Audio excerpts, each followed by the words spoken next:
Welcome to the Marketing Revolution podcast. This is the underground movement of savage marketers from all over the world. We are not Fortune 500 companies. We are real entrepreneurs with real businesses that have one major thing in mind: to set goals and devour them daily. Because we understand everyone wants to eat, but only savage marketers are willing to do the hunt. Now let's get this revolution started.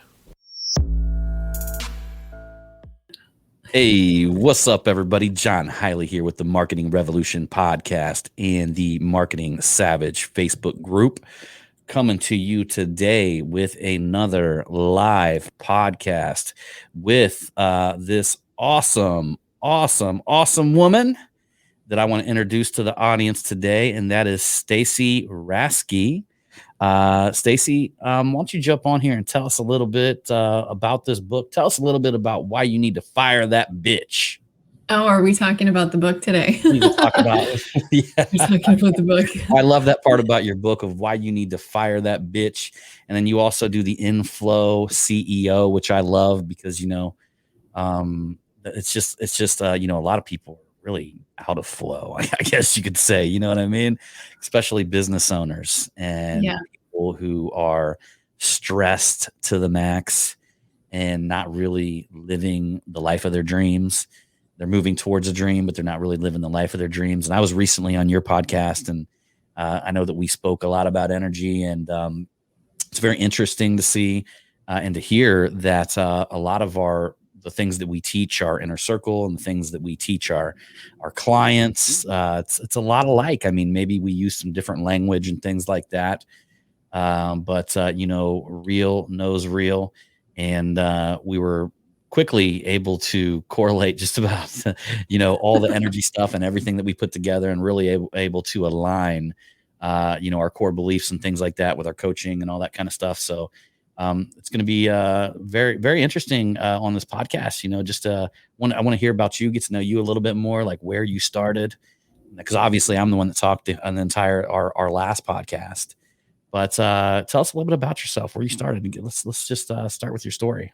Yeah, I love it. Thank you. I appreciate it. Stacy Raske. I am a best-selling author, speaker, podcast host, Iraq War veteran, badass biker chick, leadership mentor, and let's see, I've fired the term coaching from my titles, so I've broken up with it. So I would say, like a authenticity alchemist and success consultant. I've broken up with coaching, but we can talk about that later. I'm just, as a leadership mentor, I really believe in leading by example. It is everything about me is totally authentic. Vulnerability is my superpower. And I share my story so freely, and I've walked the path myself, and I've earned every bit of the credential through living it and experiencing it, and that's what I do with my clients. So it's even though I have like PTSD from my time in the military and my time in Iraq, as I really leaned into my trauma and addiction recovery journey over the last 6 years, I realized the framework was built when I was a kid. It was the childhood trauma. I mean, I joined the military fucked up. Most people, it's like, we're trying to get away from shit, really. And it was a lot of that instability. I mean, I was homeless at 16. My mom moved away, and I'm like, okay. So I had to couch surf to finish high school. And it was homeless again at 19, and it's just me and my dog and my truck, and not knowing where my next meal is going to come from, because it was just a whole lot of craziness happening in my world. Joined the Army at 22 and got hurt when I was in Iraq. And then I went to college after, because I did college right out of high school, but I went to college after, got my degree again, because it was a should. And I really built a life of shoulds. And it was all the stuff that I was pre-programmed to do. It's like, you should take this path because it's the pre-prescribed American dream, go to college, get a safe, corporate career. I was a pharmaceutical chemist. I'm a huge science nerd, so I can like geek out about anything and like nerd on the science. I love it. I love it.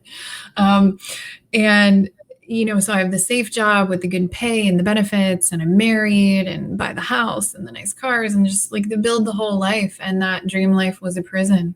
It was a prison. And so everything that I learned growing up was numb out, reject my truth, wear the mask of who I think I should be the quintessential people pleaser and high achiever, because that's how I experienced love and validation. And so I was constantly giving my power away. And in giving my power away to external things and rejecting my truth, I numbed out with everything under the sun: food, drugs, alcohol, television, sex, social media. Work, right? Work. That's the most socially acceptable numbing out. And even at my worst, self-harm, just anything to change how I was feeling in the moment, because I had no coping skills to handle what I was feeling. And I have a lot of that high level, like balanced alpha energy. So it is high empathy, and that sensitivity. I didn't know how to handle it. I had no skills to manage that sensitivity, but also the drive, right? The high sensation seeking. And to balance that is really difficult. And so that's why so many like alpha personality types, which are a lot of your entrepreneur personality types, tend to just kind of pick one or the other. And so it's easy for us to get into the hustle paradigm and really kind of turn off the emotion side of ourselves. We put the walls up and just put our head down and hustle. So, yeah. So when you say something I picked up on there while you was talking, when you say something being more alpha, or I would imagine like more masculine, that would be empathy. Would you say sympathy would be more feminine? Well, empathy is the feminine energy. The masculine energy is your action, your hustle, your doing, your because it safety, seems stability. It seems like with me and my wife, okay, so she's very feminine. I'm, a kind of very masculine dude. And I understand the blend of feminine, masculine. I talk about that a lot. And, no man today would want to be pure masculine as when you have a blend. That would basically mean that, like even wearing cologne is feminine. That's because, if you want to go back to pure masculine, that would be like the caveman days where a caveman just, club somebody over their head, and that's how you got things done. Right. Like there's no, it's actually a seduction. psychopath. There's no seduction. There's 100% no emotion. So it's your psychopath is like your pure masculine. Right. I don't mean that in a bad way. Sure. Like, there's no seduction there, right? So seduction is like a feminine quality, very, very good feminine quality. And who would want to have a marriage without having seduction involved, right? And things like that. And, intimacy. Of course, yeah. But I always find that like I can have empathy, meaning I can understand where people are going at emotionally, but I don't allow myself to emotionally go there. Now, on the other hand, my wife, that's just boundaries here. That's just boundaries. Yeah, so she has sympathy. And meaning she can understand where somebody's going emotionally, and then she can go right to where they're at. And it's something that she's worked on with herself, with the boundaries, I think, that you just talked about. But I was wondering if you would describe that as more of like a feminine and masculine trait, because that's what I see in my relationship. So no, it's actually more, well, it is. So everything can boil down to masculine and feminine energy, which of course, again, has absolutely nothing to do with gender, and is every single person. We have both. And again, we're talking energetics. So we're talking about the being versus the doing, the feeling versus the action. And that is the only difference. So here's the thing. The beauty of the masculine energy is the masculine energy creates safety, stability, honesty, responsibility, and being deeply present. So that is an interesting one, because then I would have thought that it wasn't deeply present, but deeply present is actually masculine energy. Now being present's very different. And again, we're talking about healthy masculine. Sure. Empowered masculine. Disempowered masculine is what a lot of us have learned to go to create safety, because we didn't grow up with boundaries. We didn't grow up in a healthy environment. So the way that we learned to empower, or to take was to take control, was to be in our power, was to say, okay, I'm going to be in my masculine energy, but it comes across as control issues, achievement. Sure. And, so it's perfection, it's procrastination, Anger. it's anger, it's competitiveness, right? Like and keep in mind, being competitive can also look like comparison. It can. Unhealthy masculine or disempowered masculine is also judgment, because judgment's a control issue. So anybody who has an inner critic, hello, disempowered masculine energy. And the truth of the matter is, when you live in a competitive spirit, meaning that you're actually living in a state of scarcity, which means that you think that you have to take something from somebody to get what you need to have, meaning there's not enough. So you're actually in a scarcity attitude. And it also takes you out of what we call the creative mindset. So the moment that you go into the competitive mindset, you drop out of the creative. My job, I always said my job was, if somebody's going to be competitive, was to actually make them follow me. You know what I mean? I should be the one out there leading the pack. And if they want to be super competitive and they want to watch every move that I do, then that's on them. But they're going to be taken out of their creative spirit as they do that. Meaning I'm always going to be leading the pack. I'm always going to be the creator. And if they fall into the competitive spirit, they're going to fall into scarcity. And, we've all seen it in business where some guy is in the city, right? And he's doing this one service and he's doing really well. All of a sudden, another guy comes in the same city. Well, this guy starts doing really well. Well, this guy starts focusing on this guy, or this gal starts focusing on this gal. And they can't stop focusing on the other person long enough to improve what they are doing, to get back into their creative spirit. And what happens? They blame all of their problems on this other person coming into their city or into their environment, and their business begins to die and dwindle because of that. Because they're not taking responsibility for themselves. It's focusing on the external condition. Yep. And yeah, absolutely. Absolutely. And what is interesting too, it's again, any people who are struggling with like the overthinking, right? That's again, that disempowered masculine energy, when we get stuck in our heads. Because again, that's another action, in a sense, energetically speaking, is like there, and then it's the being avoidant as well. Like, how many of us, like, we get in that place like, oh, I can't even deal with like the drama or the emotions right now, so we just shut down. Like, right? Same thing. Whereas the feminine energy is, and I love, because this is where you and I connected, because you talk so much about the surrender, right? The release, the release of the stuff that is not within our control, not the stuff that doesn't serve us, the stuff that's not our job because it belongs to the universe or whatever. But it's also the vulnerability, the authenticity, the empathy, the our ability to receive all the things. That is that beautiful feminine energy, right? The creativity, the openness, the flow, right? That's that beautiful feminine energy. But when we have the disempowered feminine, it shows up as being insecure, right? Needy, inauthentic, manipulative, codependent, the doubt, right?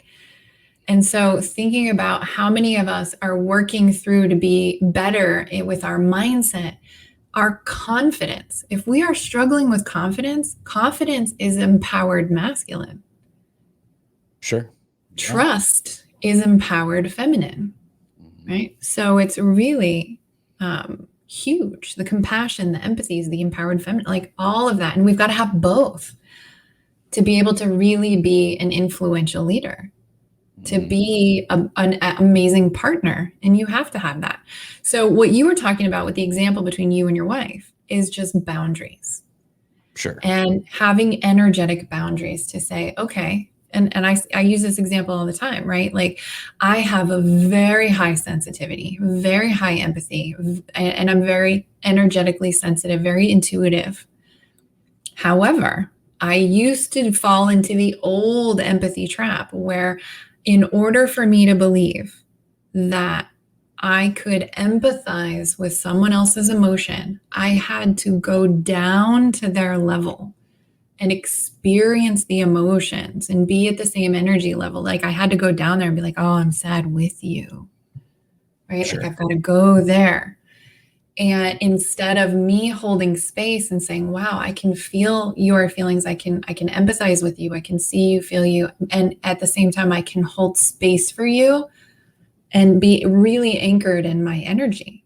And that is going to help elevate them rather than me going down to their level. If I'm matching them, how am I going to help them? Right. How am I going to help them if I'm going down to their level? Sure. Versus I can stay here and be like, okay, yeah, I can cry with you. I can feel feelings with you, but that doesn't mean I've got to go down to that same vibration or emotion level or energy. And a lot of people think that that's what happens. But keep in mind, most of the time when we go into that sensitivity, that empathy trap, it's not us taking on the emotions of others. It's we are being triggered to experience our own shit that mirrors what they're going through. So it's our own stuff. It's our stuff. And the more that we do the inner work to work through our own shit, the more we are able to be in confidence and empathy and hold space to be the leader that we need to be. Yeah, absolutely. Absolutely. I always say that, this is a common thread that I talked about on the show, over and over again, that typically when the masculine and feminine energy, that's the arch of attraction. And you can even see it in, gay relationships. There's always somebody who's much more masculine and somebody who's much more feminine. Always And you balance. can see it across the spectrum, it doesn't matter, any kind of relationship. The interesting thing is, though, what I believe, and I believe this happens to most men. I believe that when men first get with a woman, everything's cool. And a lot of times, most women, I'm not saying all, but most women tend to get very snippy and very snappy, and they want things done a certain way. And I talked to my wife about this. I mean, she even, we had the last podcast. I'm like, you still bitch all the time. I told her that. And she goes, well, what do I bitch about? And then I literally just went through all of this stuff on one of our last podcasts, like everything that she bitches about. I love her. I stepped over the carpet with my shoes and got it on our hardwood floors. I didn't flip my shirt inside out when I put it inside the basket. I left the toilet seat up, right? And started going on and on. But what I think is at the beginning of a male and a female's relationship, at first, it doesn't bother the man because a lot of men are still seated in their masculine. They haven't left that yet, right? But what happens is over time, I think men start to take it personally. They start to fall a little bit too far in their feminine energy, where the woman will say something, they'll snap back, right? And next thing you know, they're getting snappy. Next thing you know, they're starting to bitch all the time, right back at the woman. And then what happens is they lose that polarity. So the man actually becomes feminized and slides all the way to the feminine spectrum, where you lose that arch of attraction. Literally, you lose that arch of attraction. Because think about it. Any man that you ever see divorce, what are they doing? Sitting at the bar, they're going, oh, man, she just bitching and complaining all the time and worried about money and, and like on and on and on. The guy is almost complaining like he's a woman. And so I truly believe that a lot of times it's either the masculine slides to the masculine spectrum or the feminine slides to the feminine spectrum. And then it breaks that arch of attraction, which breaks up the marriage. Well, actually, it goes both ways. So the men actually will embody more of their feminine, and the women are doing the exact opposite. The women are embodying more of their masculine. So you see it all the time, right? The wife is super naggy because she's the one that's always in action. She's the one who's always in control of everything, right? There's no space for the men to actually step up into their masculine anymore because, again, as both of the dynamics are shifting, and again, there's no argument on the chicken or the egg, that we're talking generational bullshit comes into relationships as we begin to domesticate and settle down.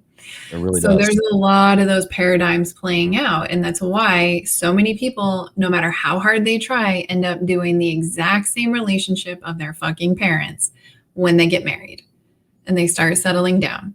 And so it turns into the woman who is always in her masculine energy, and it's the disempowered masculine. It's the controlling, aggressive, overthinking, judgy, abusive, verbally abusive, unstable, all of that, because she's always in the doing. And then again, the counter to that, because we always need balance in every relationship, including the one with ourselves, is then the men get really good at being. So I use my marriage for an example. For a long time, my husband would go to work all day, and when he was home, he was really great at drinking his beer or his whiskey or whatever and just checking out, sitting on the couch, watching TV. That's a whole lot of just being, right? Like I'm just, boop, I'm good, right? So again, masculine energy is about creating safety and security. If there's a dude here not doing anything to nurture the relationship, to create safety, whatever, again, right, internally, I've got these alarms going off like, okay, not safe. And again, keep in mind, we both come from massive trauma. When the guy with mommy issues meets the girl with daddy issues, they get married, right? It's all kinds of fucked up. Super dysfunctional and codependent, right? Like, and here we are 20 years later on the other side of a lot of work independently. Like our marriage has always been a reflection of how we were showing up. So of course he's in that cycle. He's tired. He's got that going on. So I'm over here like, all right, whatever. So I'm feeling unsafe. I need to take control. So now I'm nagging. I'm like, do this, do that, do this, do that. Stuff's not getting done. So now I'm, it's getting worse. And so it is. It's just this vicious cycle. And until somebody's willing to jump off the cycle, nothing's going to change. I always tell my wife this, and I look at it if she nags at me about anything now, I look at it as if wind is blowing through the trees. It's just wind blowing through the trees. It's nature. And for some reason, well, for lots of reasons, but for it helps. It helps a lot. It helps a lot that I don't fall down. I don't get snappy. I don't get argumentative with her. And a lot of times, she says, well, I admittedly just don't, she doesn't understand the magnitude of what I actually do on a daily basis. Mm-hmm. She doesn't see it. It's almost like, when she calls and actually, Kale from the Real Business Owners podcast, Trevor from the Real Business Owners podcast, we were talking about this, and he had kind of the same problem I had as a man. So especially an entrepreneur, man. So I come to work and I'm like, I'm out for blood, right? Like I come in here to work, I'm out for blood. Like I'm hustling, like I'm getting things done. And I get in this mindset, in this mode. And this mindset, this mode. Yeah, you're savage, you're in here like, right? We're getting pure savagery. And I try to explain to my wife that like, it's like I line up my gun and I'm getting ready to kill this elk that I'm chasing all day long. I finally get it in my sights, right? And I'm like, oh, you motherfucker, I got you now, right? And then all of a sudden I get ready to pull a trigger and my phone goes do do do do do do do do do do do do do, and I'm like, hello, and she's like, hey, what are you doing today, honey? And I'm like, about ready to kill a fucking elk. And it's very hard to get out of that primal state and go to like a regular conversation. She's coming from, she's probably, at home, she just got done working out and getting things. She's in flow, right? In the feminine energy. And here I am like salivating with blood on my teeth, going, I'm going to kill this thing for the day. I'm going to take home the prize. And then here my phone goes, do. I'm like, hello, what are you doing? I was just about ready to kill our fucking meal for the day. And but we were talking about that because Trevor had the same thing. Like he had to realize that we go in such a primal state when we come in as entrepreneurs, and then when somebody from the outside just pops in, it breaks our concentration, and it almost makes us sound like we're angry, which we kind of are. And we got to learn how to like step back and be like, okay, somehow I've got to unplug from this and plug into this for just a moment. Oh yeah. Well, and this process again is always going to go back to the boundaries, right? And understanding and respecting your process too. That there may be certain hours during the day that you have to put your phone on do not disturb, so you can be in that zone, in that magic space that allows you to kill the elk, to get that shit done, right? Like to drop those bombs, blow some shit up, and make some shit happen. And then there's other times that it's like switching gears, right? And giving yourself that space to make that transition. To say, oh, okay, here's more of my flow hours, right? So there are certain peak hours that I have blocked off on my phone that's like my kill time. Right. My super, this is my strategy, this is my super focused, get some stuff done time. And then I got my flow time.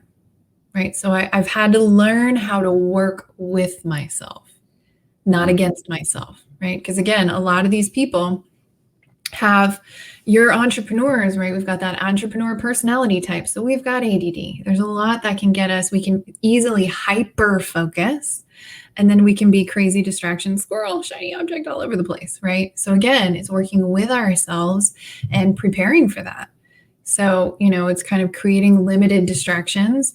Or for myself, I go into the day with 3 key things that I'm working on. And if I start to distract, that means I'm bouncing between the 3.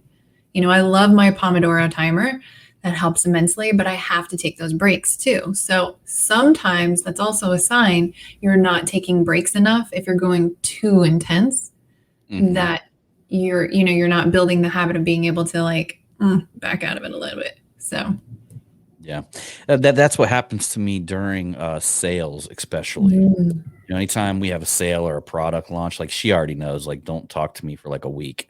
Yeah, workshop time for me. I'm going to be there at 4 a.m. and I'm going to be done at midnight, and it's just going to be like that for a solid week. But you can't really go. I've talked to people about that. You can't go any harder than that. Once you hit a week of peak performance, you will crash that next week. At some point, you're going to fall out and like sleep all day one day or something. Every time I do a launch, right? I got to block out my calendar. There's nothing else. It's launch time. Launch is launch. During that time, that's it. And then I schedule a vacation after. Yeah. That's what I do. And vacation could just be like the fact that I moved to Florida. Vacation is like I'm going to the beach every day, or I'm going kayaking, but I am not available for work. Yeah. Or if I lay around and I binge on Netflix or whatever, but just scheduling the downtime. But yeah, my husband even knows. He's like, I'll see you next week on launch week. He's like, whatever. Yeah. Yep. Same here. It's so interesting. So we talk about this a lot, right? And I know that you have went through a lot of, personal transformations. And one of the things that we talk about on this show is that what people don't talk about is the period during that personal transformation where you begin to kind of feel like shit. I think we've all went through it where you level up and you go to the next level. And then all of a sudden there's like that letdown that comes for just a little while, right? You may feel even a little bit depressed for a week after you completely level up, or especially after a launch. And that's probably like why you need a vacation afterwards, because that's going to help level out that feeling when you're coming down, because the higher you go, the lower you're going to go at some point. I really believe that the higher we go, we're going to hit lows that kind of mirror this thing, right? And I talked to Mike Kimsky on one of our last podcasts, and he's like one of my energy experts. And one of the things that he talks about is that when we go to level up and we essentially become a new person, which I don't know if you feel like I do, but I feel like I'm becoming a new person like every week or every month, or, sometimes every day, that we have a period of time where we actually, our body, our mind, our spirit will mourn the person that we're leaving behind. There's like a mourning process. We do. We have to grieve a lot. Isn't that incredible? And I just wanted you to elaborate a little bit on that and just tell me like how you've been able to deal with that, how you've been able to deal with the dark moments, the dark side. I mean, we've got a lot of people right now that are going through darkness in this world. And True. of course, we're trying to shine the light, right? We're trying to bring people to the light. And that's what Yes. we're going to do. I guarantee you our government's not going to get us out of it. No. It's going to be us. It's going to be the entrepreneurs out here. It's going to be the people that are helping each other. It's going to be the people that get all of us out of this, get us out of the darkness into the light. And what are some of the ways that you've been able to deal with the dark moments, and how have you been able to step into the light as we know that you have? Yeah, absolutely. I love this. It's a great question. And thank you all, the amazing comments. I appreciate it. Thank you. Everybody's like, yay, Yeah. Stacy, I'm a badass. I love it. Thank you guys. So first of all, with regard to the success hangover, right, is understanding how we can not maintain balance for ourselves. Like how easy it is for us to go, again, too hyper-focused or too committed to the desired result, right? Again, if we get too results focused, this is a subtle control issue because we're focusing on the results and we're so leaning into doing all the things, controlling all the things as much as possible to, in a sense, control the outcome, which ultimately, no matter what we do, the outcome, we don't have control over it. So again, we can get so focused on the result that when it's done on the other side of it, we're like, oh shit, now what? Right? And again, we were putting too much of ourselves into the result or generating the result that we ended up shutting out a lot of the things that really fill our cup and keep us going. So that's a good sign that potentially when you do these big things, planning in a bit more balance, in a sense, in making sure you're taking care of you. Because I've been in those hyper-focused moments where it's like I'm at my desk, I don't take a break all day, right? No wonder you do that enough at the end of that week, for example, on launch week, you're going to feel like shit. It's going to catch up to you. So making sure that you're still maintaining, like you go in with a plan to keep things in check. The next piece in minding the success hangover is understanding that most people sabotage after success because we're pushing against that upper limit, right? Or expanding the capacity for the abundance that we will allow ourselves. So we're literally hitting against our deepest, oldest limiting beliefs. And again, why it's so important to do that inner work along the way. So for me, I don't really get the success hangover anymore because I'm so no longer attached to the external conditions. The more I detach from the external conditions, the outcome, that's not exciting me anymore. Mm-hmm. I get excited about the journey, not the result, right? I'm excited about showing up and being of service. I'm excited about connecting with new people. It's not about the bank account at the end of the day or the end of the week. I don't care. That's not the result. It's a goal, it's a target, but it's not my focus anymore. Mm-hmm. Who I am, the identity of who I am, my value, my enoughness, my fulfillment in life is no longer attached to any of that external stuff. So the high, like my just state of being is in this sort of high state more often than not. And so all the external conditions, like whatever's going on, just matters less and less and less. So the significance of the hangover is so much more, it's mitigated a lot more. Like it's a far less intense. Now I can have some physical exhaustion, like, dude, I'm tired. Like it was a lot, like I did a lot, cool. I showed up a lot, I served a lot, awesome. But as long as I'm doing the things to continue filling my cup, I'm not going to be nearly as hungover at the end of it. Right. But then there was a lot of that in the past. I mean, even with my book, right? Like, woohoo, write my book, get my book out. And I know you want to talk about that, but write my book, get my book out. I want to be a bestseller. I was literally a bestseller by like 11 a.m. on launch day. And I was just like, well, that's underwhelming. Yeah, exactly. I know, right? Right? I was like, well, that was way easier than I thought it would be. But again, my mind was going to the story of like just today, not the 6 weeks building up to it with my launch team, What's all the marketing? What's all the stuff to help make this happen? But still, I got so focused on the target result of like, get my book out, get launched, get bestseller, that once that was, I was like, oh shit, now what? Right? And then I was like, and so there was a little bit of that void, like, now what? So that's the big thing. And so that's the biggest way that I've really alleviated the big dark times is it's shortening the sabotage cycles. It's really minding who I am being so consistently, day to day, minute to minute, hour to hour, all of it, that I'm pretty even keel. And I'm very aware when things sort of deviate from this new standard, in a sense, like my new baseline is like this really great place.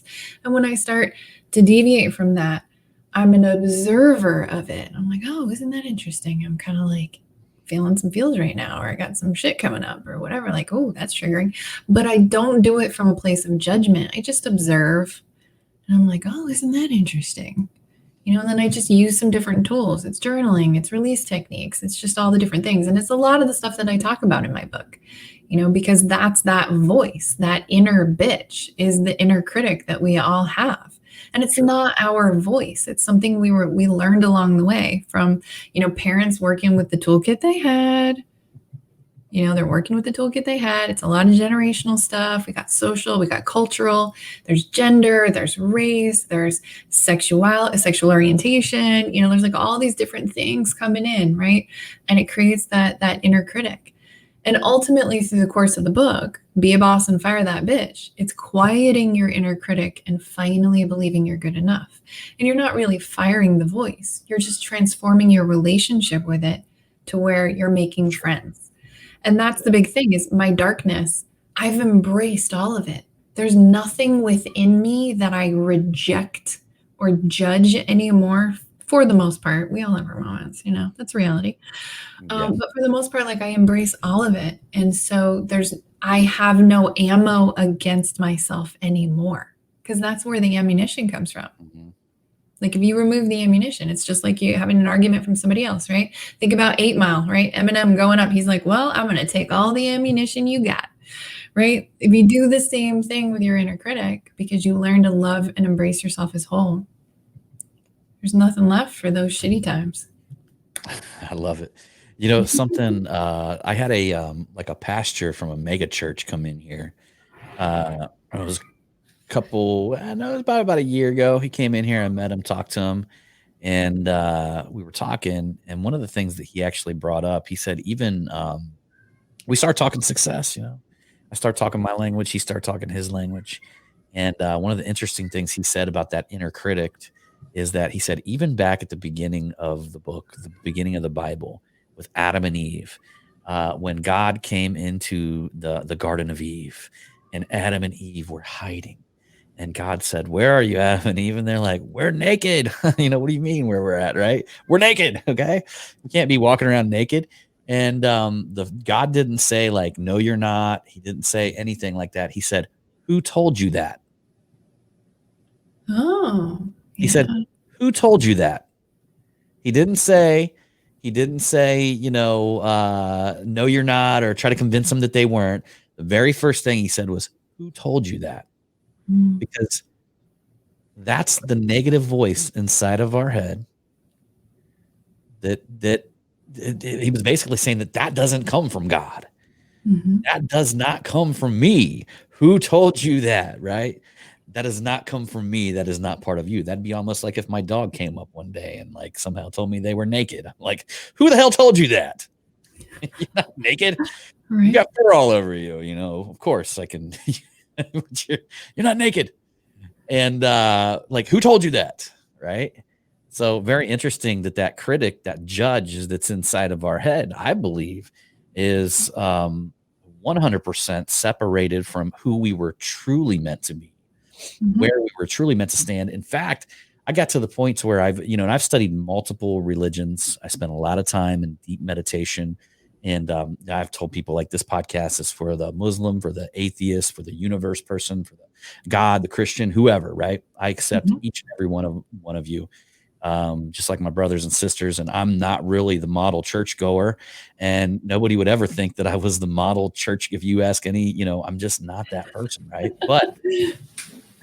But that being said, I've studied very, very deep into, into these aspects. And one of the things that I believe that the church got wrong about Jesus Christ himself, one of the things I believe that the church got wrong about that is that when Jesus told everybody to be like me, they took that literally, like, okay, well, we should do everything he did, like in the Bible, right? We should Mm-hmm. everything exactly the way he did. But what he was actually really telling people was to be so authentic. Like, he would sit there and talk to the Pharisees and he would say, I cannot lie like you.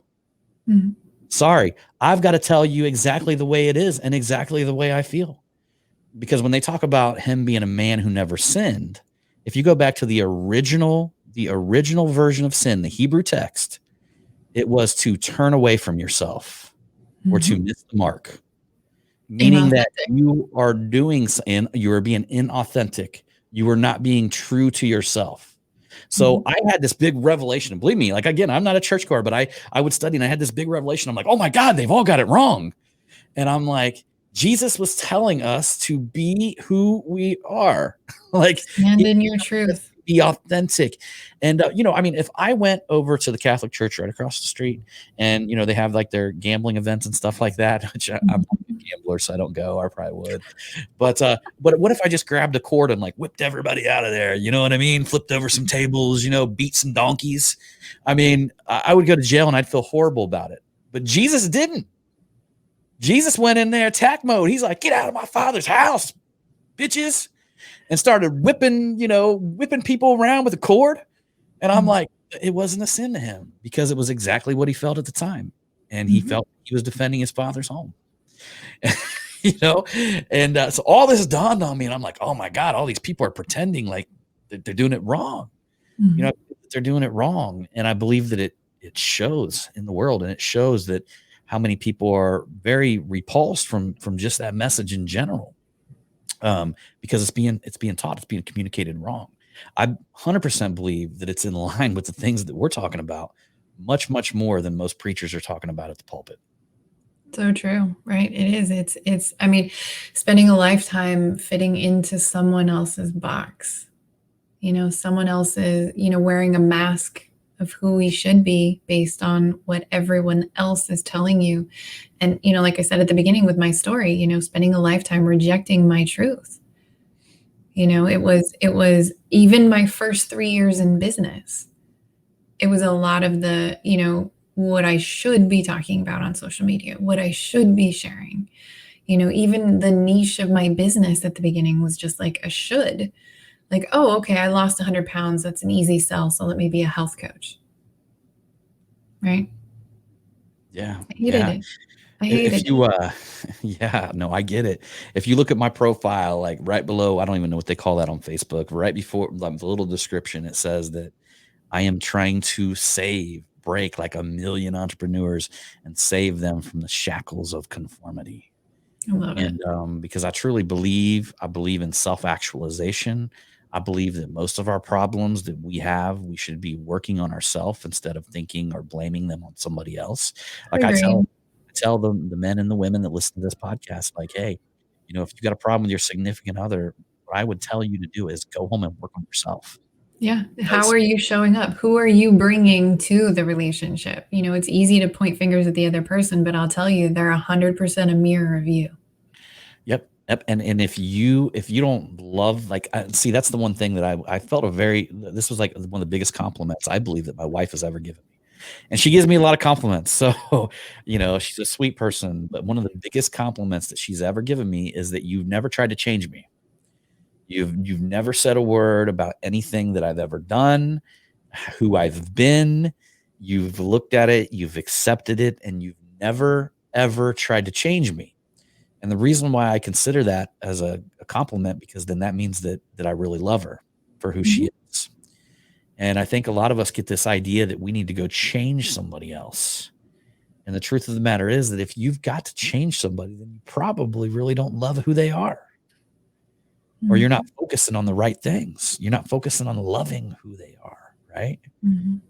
And actually, you're deflecting because that shit needs to actually come back on you, and you need to Mhm. become the best version of yourself. So true. So mic drop moment right there, right? So you need to work on you. It's like every single time I get frustrated with something with Jeff, my husband, I'm always like, how am I doing this? How am I doing this in my life? How is this showing up for me? And I might get frustrated with him about something he's doing. And then when I ask that question, I'm like, oh, that's because, yeah, right there. I'm doing that in my business, or how I'm managing my time, or like, yep, I'm not showing up and following through, or I'm not being consistent, or oh, I'm not doing that. Or, oh, yeah, I'm not being emotionally available. Mm-hmm. I Every think we single all, time. hey, you know what? That's the beauty of life, though. You know what I mean? We wouldn't know how great, happiness was if we didn't know, how sad we could be. And And that's why I love, like, when we have had really hard times, like really big traumas and trials and really hard, dark stuff. It's like you've got the fulcrum in the center, and the further out you go on the spectrum of darkness, sadness, hardship, challenge, whatever, it creates the equal on the other side. You can experience significantly the same extension of greatness, of joy, of peace, of fulfillment. absolutely. Well, Stacy, I think we could just talk all day, but I know you probably got to get out of here. I know that I've got another meeting coming up here in just a little while. Yeah. But I want the audience give us where can the audience find you? What kind of websites can you connect them with? Facebook pages, Instagrams, drop it all on us here, and All of let's the get you above. connected.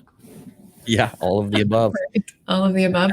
No, the central hub, is stacyraske.com. That's the easiest. Of course, there's links to all the socials, the links to all the things, really, my podcast, all my resources, all the things. Although, stay tuned in my world, especially if you follow me on Facebook, is probably the best. Stacy at stacy.raske is for both Facebook and Instagram.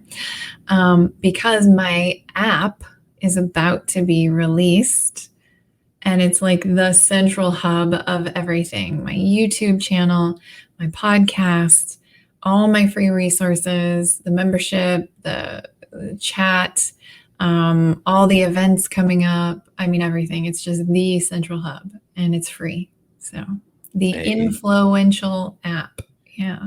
Influential app. I think that's going to blow up, Stacy. Right. And incredible podcast. You dropped a ton of knowledge for our audience, and I love it because we I think we probably have about a 10% female audience, but I truly believe that this conversation is not only going to help the females in our audience, but it's going to help us men become better.